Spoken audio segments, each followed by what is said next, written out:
Chris, what was the message behind those kisses at the end of the night? Yeah, I'm getting a lot of questions about that. I mean, I was just trying to make the people mad who weren't supporting us, and the people who were, I was thanking them. So it was kind of two things in one. Were you surprised, though, at the responses about just a simple gesture? I mean, by that time, it was the end of the game. It was kind of shocking coming out. I really didn't know what to expect, but once you hear something like that, it's tough. It messes with your psyche as a player a little bit. But after we got underway, it was regular. All right, you heard the boos. You hear the boos every time you go out there, but especially in Toronto. Now, the fan reaction, though, in Toronto, they were cheering for your teammate Dwayne Wade. How does that happen? Yeah. Everybody cheers for Dwayne. Everybody loves Dwayne. Me and LeBron, sometimes we get the short end of the stick. do you ask Dwayne why, though? Why does that happen?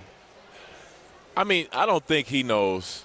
We don't even know. We're still trying to figure all that stuff out. So people love him. They usually give him more of the cheers than us. He's a great player, so I can see why. Well, Chris, your team has one more win than the Celtics heading into the All-Star break, but you're 0-3 against Boston so far. What has to change the next time you face them?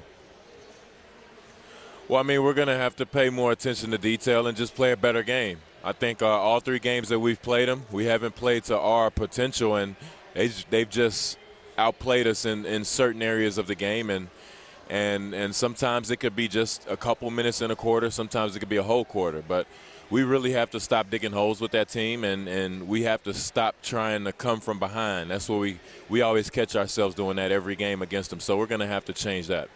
Now, earlier this week, Dwayne had one of those moments with that alley-oop pass to LeBron James. Now, LeBron tweeted it was probably the best pass in NBA history. What was your reaction when you saw it?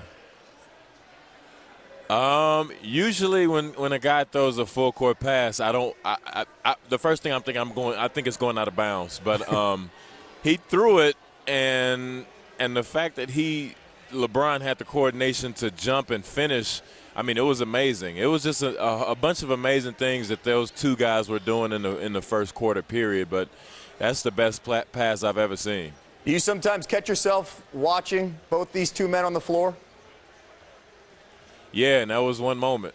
Because, I saw Dwayne get a rebound. He jumped really high for a rebound, and then he just throws the ball unconsciously. And then I just stop running and watch it where he's throwing, and then the next thing I know, LeBron's jumping in the air and finishing. I mean, they're spectacular athletes. Chris, let's talk about really the progression. The summer leading into the season started with so much hype, then the slow start. Now you're rolling along. How would you describe the first half of this season for you and your teammates? There's been a lot of ups and downs, but there's been learning experiences. I think, we feel that we can be better and we have a lot more room for improvement, but we've had things happen that humble us. We've had tough losses. We've had a rough start. We've had to figure it out on the fly. I mean, just a lot of things that can either make or break a team, and we're still here today, so we're still learning lessons from it, and it's helping us out each and every day that we stay together. Now, what was your biggest learning experience so far in the first 5 months? Man, first 5 months, just how people are going to be prepared to play us. That was the biggest part. I mean, we're getting everybody's best game, and every game we play is big. So it's fun, but at the same time, it's a lot of hard work. Well, you've been to the All-Star games in the past, but this year it's in L.A. You're there with the Heat. What are you looking forward to the most this weekend? Just the difference in the treatment of how it was, from my other team.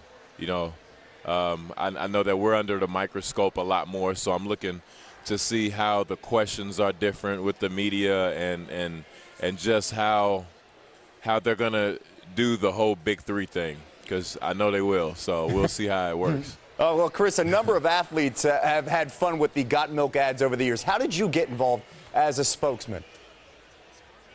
Well, I mean, they reached out to me, and we really wanted to work together, and I thought it was really cool because I'm naturally tall, so they had these really cool ideas, and that's where I think you showed everybody the giraffe thing. That's where that came up, and he actually grew a lot bigger since the last time I saw him. So it's just really cool. It's a lot of fun.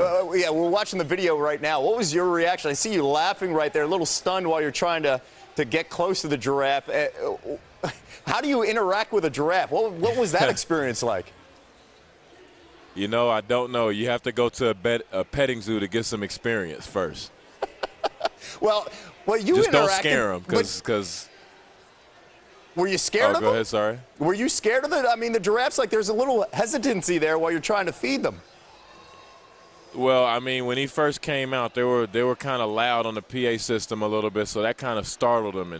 And it's not the friendliest thing seeing a 10-foot giraffe kind of jumping up and down. That's kind of scary, man.